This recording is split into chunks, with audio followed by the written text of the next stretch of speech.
Assistant agriculture officer Udaipur. आप सभी का फिर से स्वागत है हमारे channel biology by doctor Harish. तो आज हम जो बात करने वाले हैं वो हम बात करने वाले हैं कि किसी भी कॉम्पिटिटिव एग्जाम के पेपर को, जो कि मल्टीपल चॉइस क्वेश्चन पेपर होता है, उसको सॉल्व कैसे किया जाता है। हम जो बात करने वाले हैं मोस्टली आज हम फोकस करने वाले हैं बायोलॉजी और एग्रीकल्चर के क्वेश्चन पेपर के लिए। क्यों? क्योंकि 13 सितंबर को नीट का एग्जाम है और 29 सितंबर को जेट एग्जाम है। दोनों एग्जाम में के जो स्टूडेंट्स हैं उनके लिए बहुत ही शानदार ये वीडियो आपके काम आने वाला है। A smart way to solve the question paper. यहाँ पर हम बात करेंगे बहुत सिंपली, हम जो क्वेश्चन पेपर है उस क्वेश्चन पेपर को हम 4 कैटेगरीज में डिवाइड करते हुए बात करेंगे। यहाँ 4 कैटेगरीज कोई क्लासिफिकेशन नहीं है, बहुत सिंपल आपका तरीका है। पहला, ऐसा क्वेश्चंस जो देखते ही मुझे जवाब पता है, वो कैटेगरी के क्वेश्चंस को हम एक साइड सबसे पहले सॉल्व करने की बात करेंगे। सबसे पहले ऐसे क्वेश्चंस को सॉल्व करना है जो देखते ही आप कह सकते हो कि हाँ इसका आंसर तो ये है, मुझे पता है। वो क्वेश्चंस हम हमेशा क्वेश्चन पेपर में सबसे पहले सॉल्व करेंगे। और अगर ऑफलाइन पेपर है तो हाथों हाथ उसका आपको आंसर टिक कर देना है OMR शीट के अंदर। ऐसे क्वेश्चंस को भी ध्यान रखना है, आपको बड़ा सोच समझ कर उसका आंसर देना है, ऐसा नहीं कि जल्दबाजी में। क्यों? क्योंकि आपको ध्यान रखना है कि जब भी कभी क्वेश्चंस पढ़ोगे उस क्वेश्चंस का पहला ऑप्शन अगर आंसर है तो ऐसा नहीं पहले ऑप्शन पर ए पर ही आप रुक गए। आपको हमेशा चारों ऑप्शंस पढ़ने हैं, चारों ऑप्शंस को ध्यान से पढ़ना है। बहुत बार होगा कि आप क्वेश्चंस का आंसर सोच रहे होंगे कि ए आंसर है, लेकिन क्वेश्चन अगर घुमा दिया गया है तो उसका आंसर हो सकता है कि 4th ऑप्शन है। तो हमें ध्यान रखना है कि कोई भी क्वेश्चन हो, चाहे मोस्ट इजी क्वेश्चन क्यों ना हो, जो सालों से आ रहा है, रिपीट क्वेश्चन हो, फिर भी हमें चारों ऑप्शन पढ़ने हैं और चारों ऑप्शंस को बड़ा ध्यान से नोटिस करना है, फिर आंसर फाइनल करना है। तो पहली कैटेगरी हमारी है कि हमें आंसर देखते ही पता है कि भाई ये हमारा आंसर है और टिक कर दिया। तो ऐसे क्वेश्चंस को हम सबसे पहले सोल्व करने वाले हैं।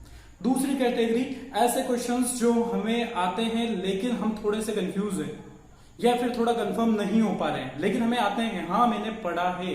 तो ऐसे क्वेश्चंस को हम सेकंड कैटेगरी में सॉल्व करेंगे। यानी पहली वाली कैटेगरी हमारी सेफ जोन, वो क्वेश्चन आपके 100% राइट होने चाहिए। सेकंड कैटेगरी के क्वेश्चंस को आपको थोड़ा सोचते हुए आंसर देना है और उन क्वेश्चंस को सॉल्व करके भी अगर आप चाहें तो हाथों हाथ OMR शीट में आंसर आप टिक कर सकते हो। थर्ड कैटेगरी की बात करें, क्वेश्चंस ऐसे जो आपको कर सकते हो आप, लेकिन थोड़ा आपको सोचना पड़ेगा।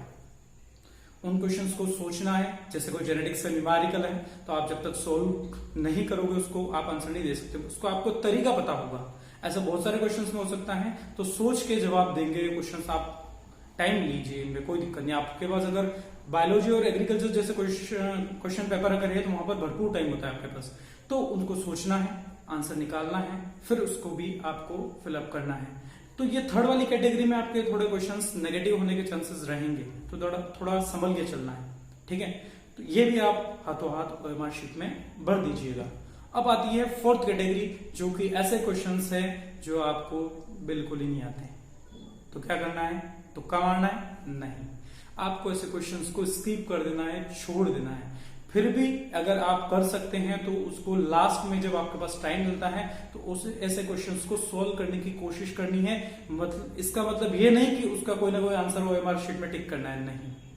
आपको जल्दबाजी नहीं करनी है। ऐसे क्वेश्चंस का आंसर टिक करना आपके लिए खतरे से खाली नहीं है, बहुत ज्यादा रिस्की है। हमें हमारा सिलेक्शन लेना है। आपने जो साल भर में 2 साल में जब भी पढ़ा है उस पढ़े हुए का आपका सबसे बेस्ट यहाँ पर रिजल्ट शो करना है। तो उसके लिए आपको क्या करना है कि भाई हमने पढ़ा है, वो स्मार्ट तरीके से आप आंसर दे रहे हो यहाँ पर, तो हमें नेगेटिव से बचना है। आप चाहे 10 क्वेश्चंस कम अटेम्प्ट कर लेना, लेकिन नेगेटिव से बच के चलोगे तो आप बहुत ज्यादा फायदे में रहने वाले हो। और आपका एग्जाम का जो लास्ट टाइम होगा, last 15 minutes, last half an hour, जब आप पूरा लगभग पेपर कर चुके होते हो, वो सबसे डेंजर जोन है, सबसे डेंजर टाइम होने वाला है। उस टाइम में आपको क्या करना है? चुपचाप बैठना है, सोचना है, बट आंसर नहीं लगाने हैं। आप क्या करोगे उस टाइम पर कि आपने जैसे कोई क्वेश्चन आपने फर्स्ट कैटेगरी, सेकंड कैटेगरी में सॉल्व कराए, बैठे बैठे आपने शायद उसमें ए आंसर टिक कराया, आपका दिमाग काम करेगा यार शायद कहीं डी तो आंसर नहीं है, कहीं मैं गड़बड़ तो नहीं कर रहा हूं। उस टाइम पर आप अगर आंसर चेंज कर बैठे तो आप बड़े नुकसान में चले जाओगे। तो थोड़ा पेशेंस रखना है, तसल्ली से पेपर को सोल्व करना है। आपको जल्दबाजी नहीं करनी है, हड़बड़ाहट नहीं करनी है। आपको इजी वे में, बहुत फ्रेंडली, बहुत इजी वे में आपको पेपर सोल्व करना है। भरपूर टाइम है आपके पास। और आपका यही टाइम है, ये 3 घंटे जो पूरा आपका करियर डिसाइड करेगा। ऐसा नहीं है कि आगे करियर नहीं होता, अगर सिलेक्शन नहीं होता है तो करियर हमेशा बनेगा, लेकिन आपका आगे का फ्यूचर डिसाइड हो जाएगा यहाँ से। तो आपको हड़बड़ाहट ठीक है, बड़ा आसानी से पेपर सॉल्व करना है और आपको सिलेक्शन लेके जाना है। और वो कैसे लेना है, वो बहुत सारा या 99% बात करें, आपने जो प्रिपरेशन करी है उस पर ही डिपेंडेंट है। लेकिन ये 1% जो है ये बड़ा मेजर है। अगर आपने पढ़ाई करी है और ढंग से अगर आपने पेपर सॉल्व नहीं करा है, जिस तरीके से मैं बता रहा हूं, आपने अगर step by step proper solve नहीं करा है, तो हो सकता है आपका रिजल्ट बिगड़ जाए। तो पढ़ा हुआ फिर भी पेपर बिगड़ जाए, ऐसा अच्छा है क्या? नहीं है, हमें अच्छे से सॉल्व करना है। तो ये एक स्मार्ट तरीका है आपको क्वेश्चंस के आंसर देने का, और आपको हमेशा ध्यान रखना है चारों क्वेश्चन को ढंग से पढ़ना है। किसी को भी जल्दबाजी में आंसर मत देना, ए हो गया टिक, ऐसा नहीं, आपको तसल्ली से आंसर देना है।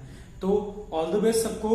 आपको जो भी एग्जाम दो, आप चाहे कोई भी कॉम्पिटिटिव एग्जाम दो, ये तरीका आपको हमेशा फॉलो करना है, जो आपके एग्जाम को क्वेश्चन पेपर सोल्व करने में बहुत काम आने वाला है। लास्ट में 2 लाइन में कहना चाहूंगा, ना थके कदम ना रुके कदम, ना थके कदम ना रुके कदम, ना हिम्मत मैंने है हारी, ना थके कदम ना रुके कदम, ना हिम्मत मैंने है हारी, आंधियों को तो हरा दिया अब तूफानों की है बारी।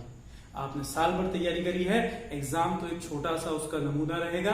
आपने जब साल भर अच्छे से मेहनत करी है, अब तक इतनी पढ़ाई करी है, और आपने सारी जगह सिलेक्शन आप अच्छे से बोर्ड के एग्जाम देते आए हुए, तो फिर आपके ये एग्जाम्स क्या है? तो ध्यान रखना है, ये 2 लाइनों को भी आपको हमेशा मोटिवेट रहना है, पॉजिटिव। लास्ट टाइम एग्जाम्स के आपके आने वाले हैं, तो बिल्कुल अब आपको क्या हो जाना है, टेंशन फ्री रहना है, थोड़ा पढ़ने की जरूरत नहीं है। जो जेट वाले हैं 29 सितंबर, वो लास्ट में आप बस रिवीजन करें। बोर्ड की जो बुक्स है उनको देखना न भूले, उनको ध्यान रखें और क्वेश्चन सॉल्व करें। और नीट वालों को मैं कहूंगा इस टाइम पर, ये जो आज की डेट है, इस डेट में यही है कि आप रिलैक्स होकर आराम से अच्छी नींद निकालें, एग्जाम दें। तो आप सभी को ऑल द बेस्ट। मैं आशा करता हूं कि सबका रिजल्ट बहुत अच्छा जाए, और बने रहिए हमारे चैनल के साथ, biology by doctor Harish. Thank you, धन्यवाद।